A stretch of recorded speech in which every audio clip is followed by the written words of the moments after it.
Maulan na panahon, ito ang perfect na ulam, tinulang manok. Tara, magluto tayo. Siyempre, sa pagigisa ay di mawawala itong ating bawang at sibuyas. Lutuin lang natin ang mga ito hanggat sa maging translucent na yung kulay ng ating sibuyas. At saka idagdag na natin itong ating luya. Ayan po, mas madaming luya, mas masarap. At naglagay din tayo ng kamatis.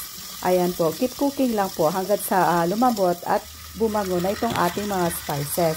Saka idagdag na natin itong ating chicken. So kahit anong parts po ng chicken ay pwede. Ayan po, naglagay tayo ng paminta at saka patis.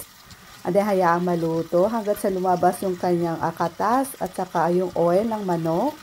At dito na natin ibuhos yung ating tubig. So naglagay din tayo ng chicken cube pampalasa. Takpan at hayaang lumambot itong ating manok.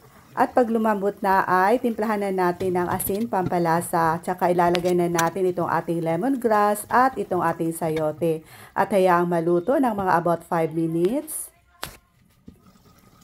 At pag lumambot na itong ating sayote ay ilalagay na natin itong ating malunggay. Ayan po.